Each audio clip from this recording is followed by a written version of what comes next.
dans cette nouvelle vidéo, qui n'est pas vraiment une nouvelle vidéo, puisque c'est la deuxième partie de la vidéo sur le mariage avant et après. Et on s'est dit qu'elle était un peu longue, donc on a décidé de splitter, c'est comme ça qu'on dit? Splitter, voilà, en deux. Et donc, diviser quoi? De diviser en gros. Voilà, en deux parties. Et là, c'est la deuxième partie. Ça va toujours? Ça va. Ouais. Bon.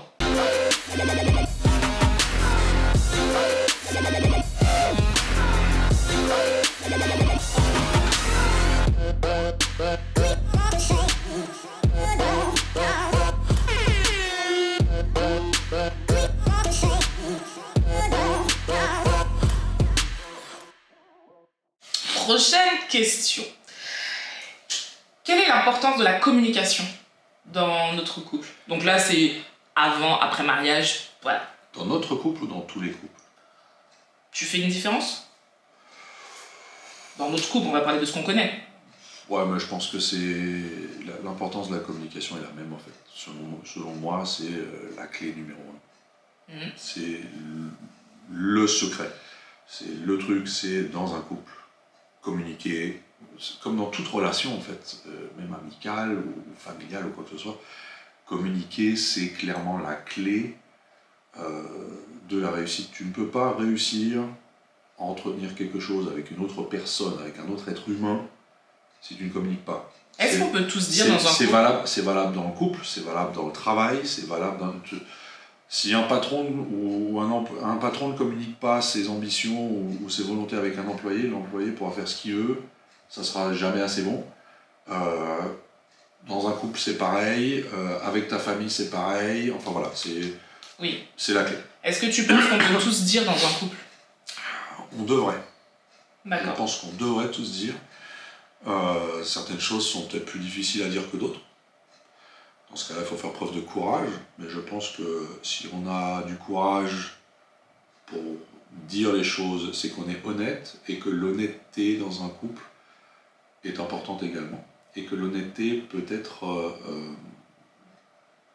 récompensée. C'est-à-dire qu'avec de l'honnêteté, le couple ne va que se fortifier. Je ne pense pas qu'un couple va se détruire parce qu'il est honnête. Ça dépend. Enfin, ça dépend. Ça dépend, je te donne un exemple. Alors, est-ce qu'on peut tout... Si, ouais. Je te donne un exemple. Si par exemple, tu trompes, t'es marié ou t'es en couple avec quelqu'un, tu trompes cette personne en sachant que c'était une erreur, que c'est pas une relation suivie, genre c'est un coup d'un soir, que ça ne se fera jamais, et que tu le dis à la personne qui te fait confiance, tu peux détruire ton couple pour quelque chose qui finalement n'a pas d'importance. Ouais, mais non. Tu vois? Alors non, parce que si t'en arrives à un point où tu trompes la personne, c'est que t'as manqué de communication avant. Peut-être, mais là c'est pas la question. La question c'est est-ce que t'as pas communiqué avant, parce que si tu communiques... Oui, mais c'est pas ça la question. Bien longtemps avant... Oui, mais là c'est pas la communication. Là tu disais que tout ce qu'on dira, toute l'honnêteté... l'honnêteté ne peut pas détruire un couple. Et moi je te dis, je ne pense pas. Parce que justement dans ce cas-là précis, alors oui, il n'y a pas eu de communication, clairement. Mais le fait de le dire alors que tu sais pertinemment que c'est un coup d'un soir, que c'est pas quelqu'un que tu vas revoir, tu risques de détruire... Si t'es honnête dans le jeu, il n'y aura pas de coup d'un soir. Le truc c'est que ça peut arriver. Et si ça arrive et que tu le dis, tu peux détruire ton couple. Ça peut pas arriver, non. Si. Si dans ton couple, tu es dès le départ honnête et que tu communiques, le coup d'un soir n'est pas censé arriver. Mais là, tu mélanges deux trucs. Là, je te dis pas que ça ne se fait pas. Je te dis, par rapport à la phrase que tu dis, l'honnêteté ne peut pas détruire. C'est cette phrase-là. L'honnêteté ne peut pas détruire. Non, mais c'est sorti du contexte. Oui. Il faut la ramener dans son contexte. L'honnêteté, dès le départ, avec la communication dès le départ... Oui, mais ça c'est dans un monde parfait. Oui. Et le truc c'est que quand tu n'es pas dans un monde parfait, l'honnêteté peut détruire. Et en fait, ce qu'il faudrait, c'est que dès le départ, on instaure justement cette communication et cette honnêteté. Il faut que ce soit fait dès le départ. Mais par contre, la vérité peut détruire un couple. Alors, et commencer à être honnête en milieu de parcours, c'est dangereux. C'est dangereux parce que c'est là que tout va sortir. Exactement. Donc je dis que l'honnêteté et la communication sont la clé, mais il faut les appliquer dès le début. Il ne faut pas commencer à appliquer ça après 5 ans. C'est un peu cool. C'est une très mauvaise idée. C'est une très mauvaise idée, Parce que je suis du coup, d'accord. tu seras honnête et tu communiqueras sur ce que tu veux bien et que les choses positives, et du coup, tu ne prendras pas jamais les choses négatives parce que tu auras peur du retour de flamme. Alors que si tu le fais dès le départ, il n'y a aucun risque. Ouais, non, moi je suis d'accord. Et si tu le fais dès le départ, il ne peut rien se passer. Moi je suis d'accord, faut être honnête dès le départ. Faut vraiment être honnête dès le départ et communiquer dès le départ. C'est pas forcément évident, moi je sais que ça n'a pas été évident pour moi dès le départ parce que c'est pas ce genre de relation que j'avais avant. Mais c'est vrai qu'aujourd'hui je suis hyper contente d'être dans une relation où je sais que je peux tout te dire. Et je me dis que ça aussi, ça contribue à mon apaisement de me dire, si Doudou, je peux lui parler de tout. Ça veut pas dire qu'on sera d'accord sur tout, parce qu'il y a des sujets où on n'est pas d'accord, ou même des fois on s'embrouille, mais c'est ça qui est bien. En tout cas pour moi, c'est ça qui est bien de se dire, déjà j'ai quelqu'un en face de moi qui peut mener un débat, donc moi j'ai un truc avec les gens intelligents, donc pour moi c'est important, mais derrière de me dire, même si on n'est pas d'accord, on va parler. Et si on s'embrouille, on va prendre du temps pour revenir, moi un petit peu plus, je prends toujours un petit peu plus de temps pour revenir, mais je trouve que c'est important vraiment de se dire que si on peut parler de tout, et tout c'est vraiment tout, c'est-à-dire de ce qui va bien, parce que ce qui va bien c'est facile, mais aussi quand ça va pas, et des deux côtés. Par exemple, si toi tu vas pas bien, c'est vrai qu'on a tendance, nous les femmes, à mettre un certain poids sur vos épaules, et c'est vrai que c'est pas forcément commun que de se dire mon mec ne va pas bien et je vais être là et je vais l'écouter et ça va être ok. Et pour moi c'est hyper important que toi tu puisses te dire si ma femme je peux tout lui dire quand ça va pas, lui dire quand j'ai des doutes, lui dire quand j'ai peur et tout ça. Et pour moi c'est ça la force aussi du couple, de se dire non, que ce soit l'un ou l'autre, dans les forces et dans les faiblesses on peut en parler à l'autre. Alors moi j'ai une question, est-ce que parce qu'on peut tout se dire, est-ce qu'on doit tout se dire? Non. Moi, par exemple, là, je vois un psy, justement parce que je me dis, j'ai pas envie de tout te dire, parce qu'il y a aussi le poids de ce qu'on dit, surtout quand l'autre a des sentiments pour soi, et je me dis, c'est quand même des fois un poids donné à l'autre qui est pas nécessaire en fait. Est-ce que du coup c'est un manque d'honnêteté? Non, parce que c'est pas parce qu'on doit... tu sais, c'est pas parce qu'il y a une boîte remplie de chocolat que t'es obligé de manger tout le chocolat. Ah si. C'est un exemple mal choisi, mais sinon, si. Tant qu'il y en a, j'en mangerai. Faut pas prendre d'exemple de nourriture avec lui, c'est mort. Très mauvais exemple. Mais tu vois ce que je veux dire. C'est comme s'il y avait une boîte avec de l'argent, tu prendrais pas tout. C'est pas le bon exemple. Voilà, c'est pas le bon exemple, c'est ce que je dis. Mais voilà, c'est pas parce qu'on peut tout dire qu'il faut tout dire. Et c'est vrai que dans certains cas, je me dis, des fois un professionnel est peut-être la personne la plus adaptée. Ça veut pas dire qu'on manque de confiance envers l'autre, c'est juste que là, un professionnel est la personne la plus adaptée. Ou des fois, la meilleure amie, le meilleur ami, et la personne, ou un proche, est la personne la plus adaptée. Donc c'est pas un manque de confiance, c'est juste que, voilà, et ça doit aller dans les deux sens, c'est-à-dire que le mec peut se dire, non, là, la personne, pour ce que j'ai envie de dire, la personne la plus adaptée, c'est mon meilleur ami, c'est un médecin, c'est voilà. Donc moi je suis ok avec ça. On va parler de charge mentale. Donc sujet qui a vu le jour, qu'on a mis en lumière, qui a pas vu le jour, parce que ça existe depuis nan.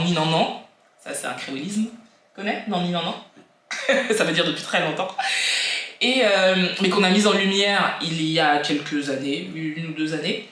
Et c'est vrai que la charge mentale est plutôt liée à la femme. Donc, moi, je vais parler de charge mentale ménagère. Alors, je pense que la charge mentale est plus mise en avant, peut-être pour la femme, mais reste encore tabou pour l'homme. Je suis d'accord, mais après, c'est vrai que la charge mentale, on parle souvent de tâches liées à la maison, et que ça, par contre, c'est prouvé que les femmes, de manière générale, font plus à la maison que pour l'homme. Mais c'est vrai que vous avez d'autres charges mentales qui ne sont pas forcément liées à la maison et qui restent tabous parce que vous n'en parlez pas. Ça, c'est vrai. Mais là, on va parler justement des tâches ménagères, de la gestion de la maison. Comment, toi, tu perçois les choses, justement? Alors, moi, je vais commencer, parce que on parle davantage des femmes, si ça te dérange pas, et puis en plus, c'est ma vidéo, donc je fais ce que je veux. Donc...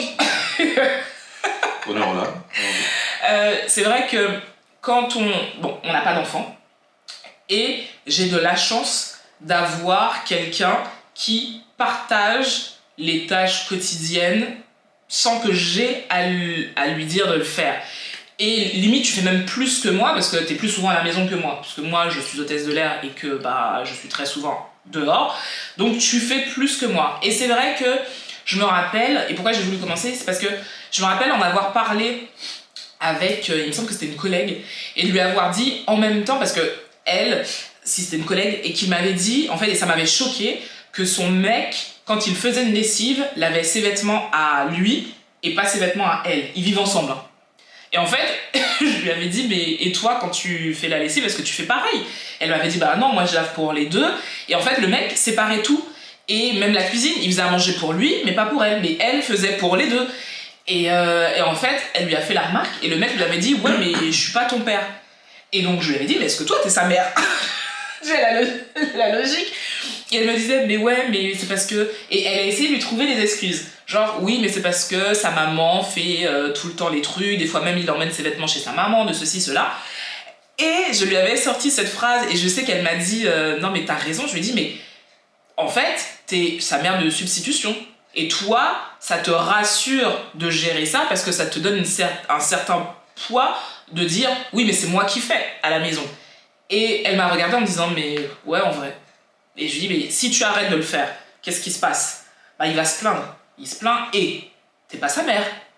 Et elle m'a dit, effectivement. Et c'est vrai que moi, j'ai cette chance de ne pas avoir à me poser la tête de, bah, est-ce qu'il va nettoyer la maison? Est-ce qu'il va faire les vêtements? Est-ce que, voilà. Parce que, et ça, je l'ai dit aussi à ma collègue, je me suis mise en couple avec un adulte et pas un enfant. Et c'est vrai que des fois, nous, les femmes, on prend cette charge mentale parce qu'on ne veut pas dire les choses dès le départ. On en revient encore à la communication dès le départ. Il faut dire les choses dès le départ et pas 3 ans après. Parce que oui, pendant 3 ans, on va accepter de tout faire, que monsieur ne fasse rien, machin. Et puis un jour, bah, on en a marre parce que c'est pas normal. Mais ça fait 3 ans que ça dure. Alors que si dès le départ, on dit bah, ça va se passer comme ça, et ben si t'es pas content, bah, on arrête.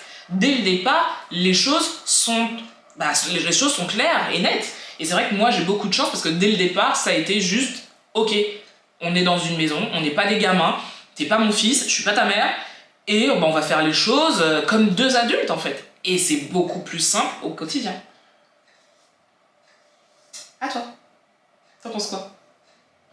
Alors je pense moi que ça c'est lié à l'éducation. Certainement. Pense que je prends mon exemple, c'est lié à l'éducation. Pourquoi? Parce que mes parents m'ont, dans mon cas, très vite responsabilisé. Chez moi à la maison d'ailleurs, les tâches ménagères, c'est mon père et ma mère qui les font. Et mon père m'aime beaucoup, beaucoup. Et ça depuis aussi loin que je puisse me souvenir. C'est pas que depuis qu'il est à la retraite, mais ça a toujours été comme ça. C'est lui qui passe la serpillière dans la majorité des cas.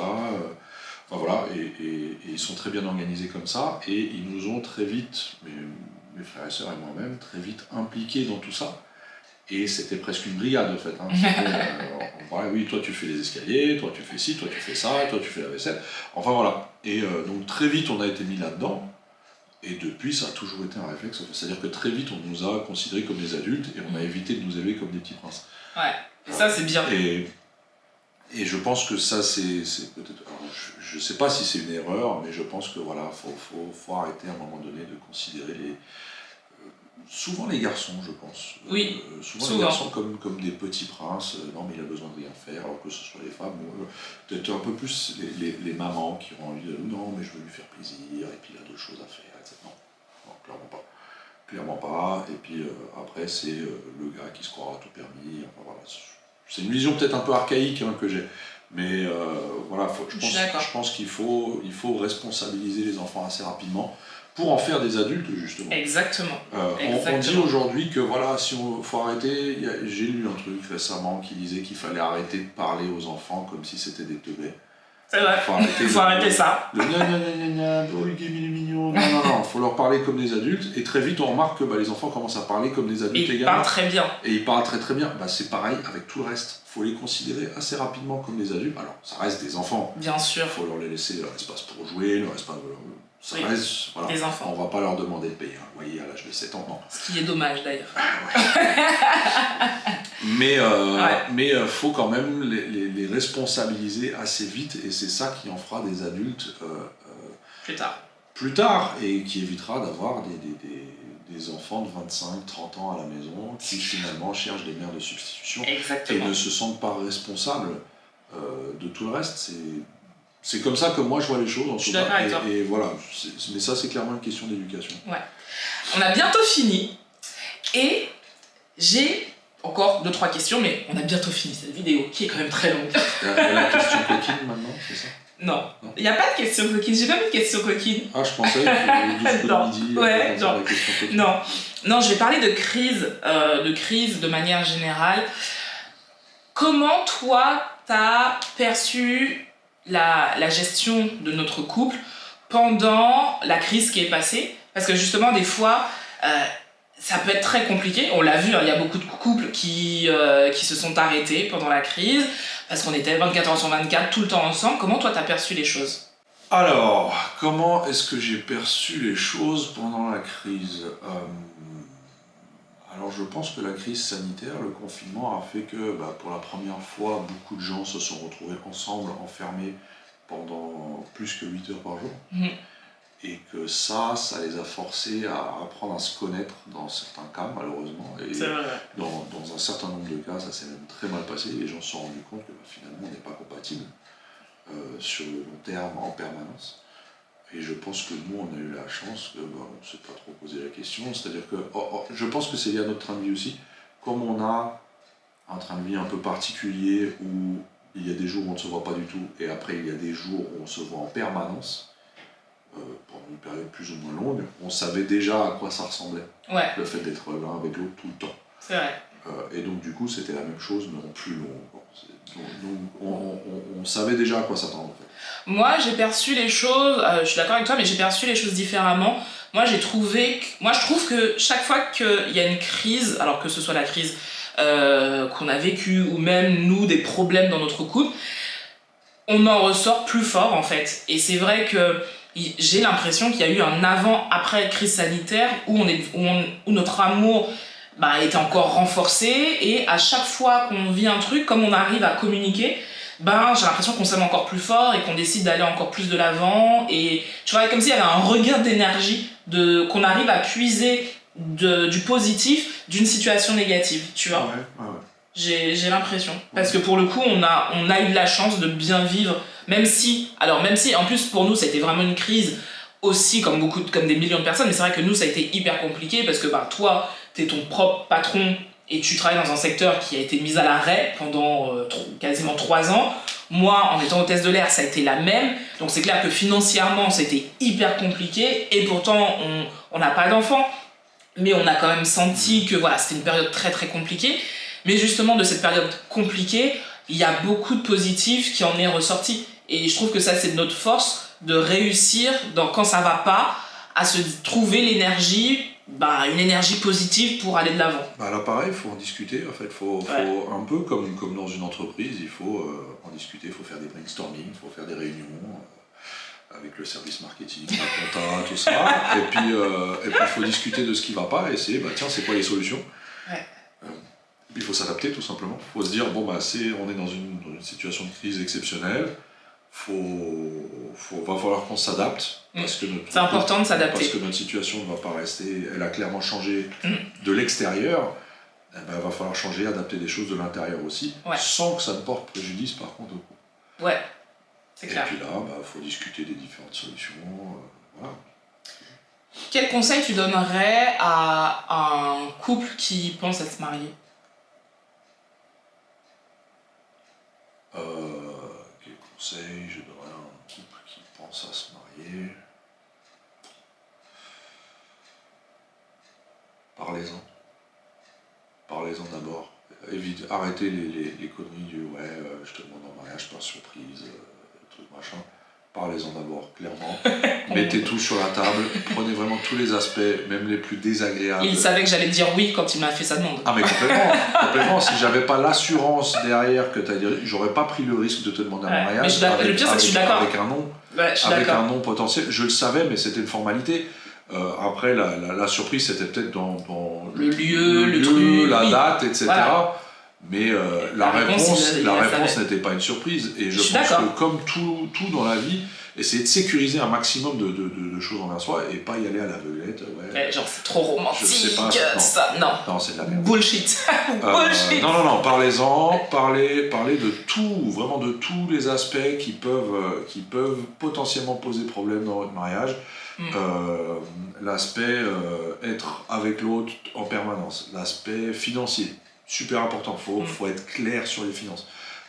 L'aspect sexuel, très important également, faut en parler, mais absolument de tous les sujets, même les plus désagréables, ou les plus honteux, enfin je sais pas appeler ça. C'est vrai que moi c'est la première fois dans mon couple, que j'avais de vraies conversations concernant notre sexualité.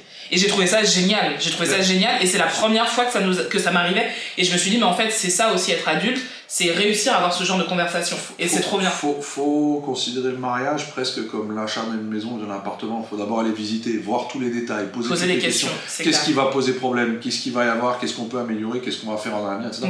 Et donc faut vraiment en discuter avec l'autre personne, et si à la fin de toutes ces discussions, finalement ça a l'air cool,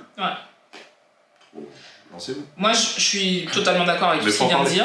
Ouais, je suis totalement d'accord avec tout ce qu'il vient de dire. Je vais rajouter, le mariage, c'est 2 personnes. C'est pas 50 000 personnes. Et je le dis parce que c'est vrai que nous, dès le départ, on a été OK sur le truc, le mariage, c'est lui et moi. Et notre mariage, ce sera comme lui et moi, on veut. Et c'est pas comme maman veut, c'est pas comme tati veut, c'est pas comme grand-mère veut. Et c'est vrai que encore aujourd'hui, même si ça tend à changer, mais encore aujourd'hui, on se met une pression de dingue sur la réalisation du mariage, l'acte d'aller se marier, parce qu'il y a le poids de la famille derrière qui a l'impression que c'est son mariage à lui.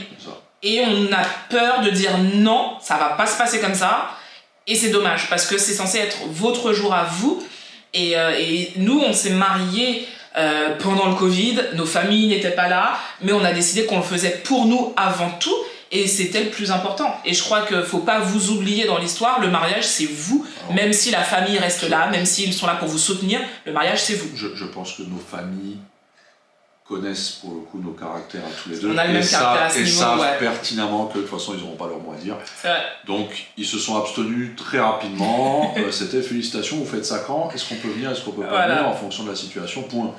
Il n'y avait pas de oui, mais tu devrais mettre cette robe. C'est ça. Il n'y a pas tout ça. De toute façon, ils savent très bien qu'il n'y a rien à faire. Pareil avec les enfants. Je veux dire, à part de temps en temps la question c'est pour quand, on nous en parle pas. Parce qu'ils savent très bien que c'est pas leur problème. En fait. C'est ça. Et parce que c'est facile quelque part de dire oui, mais il faut marier, il faut faire comme ci, il faut faire comme ça. Et puis il faut avoir des enfants, c'est pour quand les enfants. Oui, mais une fois que tout ça est là. Vous n'êtes plus là. Ces personnes ne sont plus là. Et puis souvent, c'est pas pour vous qu'on veut, mais les personnes le font. Alors ça vient souvent des parents. Oui. Et souvent les mamans. Oui. Voilà. Mais en fait, c'est pour elles. Je veux revivre mon mariage ou je veux avoir des enfants via ma fille ou mon fils, mais pour moi. C'est très égoïste en fait. Comme clairement. C'est pas méchant. Je sais que c'est pas méchant, mais c'est très très égoïste. Et finalement, c'est comme ça. Pensez d'abord à vous, à votre bien-être et à celui de votre conjoint ou de votre conjointe, et puis après seulement on pensera. Dernière question, c'est la dernière. Coquine ? Toujours pas. Toujours pas. En un mot ou en une phrase, comment tu décrirais notre mariage ? Compliqué ? Bon, j'ai la réponse pour moi. Moi, je dirais équipe. On forme une véritable équipe. Ouais, voilà, c'est ça. Tout pareil. Non, mais c'est vrai. Et c'est vrai qu'on se dit ça souvent. Pour moi, on est hyper fort parce qu'on forme une équipe, mais comme une équipe sportive. C'est-à-dire, on se tire vers le haut mutuellement, on avance ensemble. Quand l'un est défaillant, l'autre est là pour prendre le relais et vice-versa. Et ça va dans les deux sens. Et on parle beaucoup, justement, comme des briefings avant un match, des trucs comme ça. Et je considère notre couple vraiment comme une équipe. Et je trouve ça cool. En fait, je pense que pour savoir si c'est la bonne personne, si vous avez un problème dans votre vie, n'importe où, est-ce que c'est la première personne que vous iriez voir? Si la réponse est oui, et que ce n'est pas quelqu'un de votre famille, c'est peut-être la personne qui est. C'est vrai, c'est vrai. Ou aussi, quand il y a un truc qui va pas, mais je sais que t'étais la bonne personne, en réalisant qu'à chaque fois que j'avais un truc hyper con, genre, tu sais, les petites blagues à la con, en me disant « Ah, je vais dire ça à Doudou !» Ça aussi, c'est bien. Ouais, il y a peut-être tout ça aussi. Bah, merci pour cette vidéo. C'était cool. En tout cas, j'ai trouvé ça cool. J'espère que vous aussi. Dites-nous en commentaire comment vous voyez le couple, le mariage, votre vision avant et après le mariage, si vous êtes marié, est-ce que vous voulez vous marier? Voilà, toutes les questions que nous nous sommes posées, vous pouvez y répondre en commentaire. Je me ferai un plaisir de vous lire, de répondre si vous avez des questions. Même aux célibataires d'ailleurs. Même aux célibataires, justement. Si, voilà, tout à fait. En Votre vision du mariage si vous êtes célibataire, et voilà. En tout cas, moi, j'ai trouvé ça super sympa. Merci, je te réinviterai. Ouais, super. Je suis jamais très loin. Comme je le dis à chaque fois, prenez soin de vous. Prenez soin des gens que vous aimez. Et à très vite.